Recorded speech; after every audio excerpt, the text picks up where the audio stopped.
purpose of that is to displace any ice that gathers in those areas that would obstruct the gates in either their swing path or going into recess.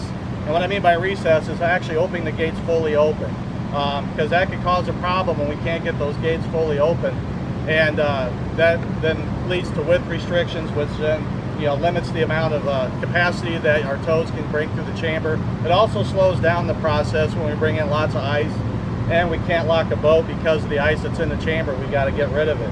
The bubbler system, the compressed air is supplied through a compressor that's up to this point is located upstairs in the lock house that you see over here to my right.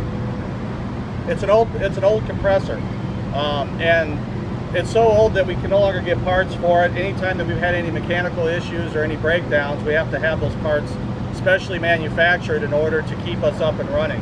The bubbler system, pretty much we kick it on sometime in as early as November, but usually in December, and it'll continue running until February, March time frame.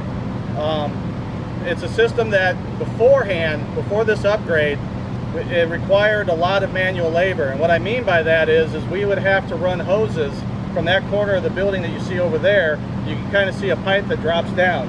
We had to run hoses to both ends of the chamber where they hit distribution boxes. And those distribution boxes then would be connected with hoses again to the hard pipes that would run down into the chamber. Now, those hard pipes have orifices in them that will allow the air to escape, and it actually comes up to the surface, and it would look just much like how you would, how a jacuzzi would look. It looks just like that. It sends an enormous amount of bubbles to the surface to move the ice out of the way.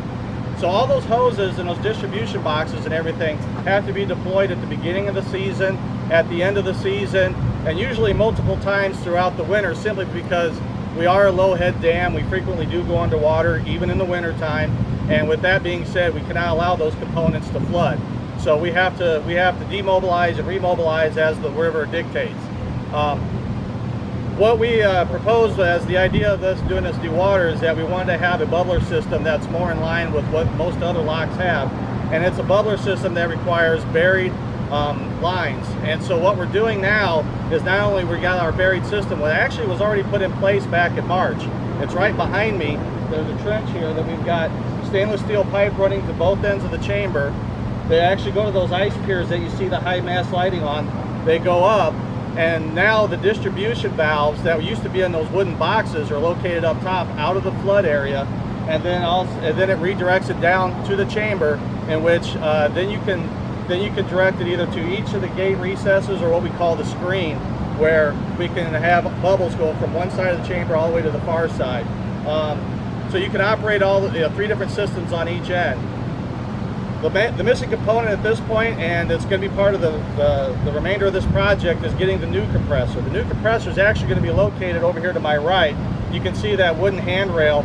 It's around the foundation right now, in which a stand will elevate a compressor up to the same level as our standby generator that you see right here in front of us. That will actually be sitting up there, and then it'll be plumbed down, and it'll go out to the lines that were run back in March.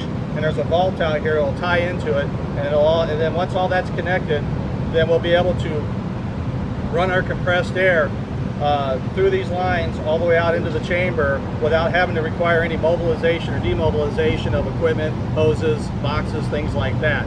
So it's a huge, tremendous upgrade for our crew here.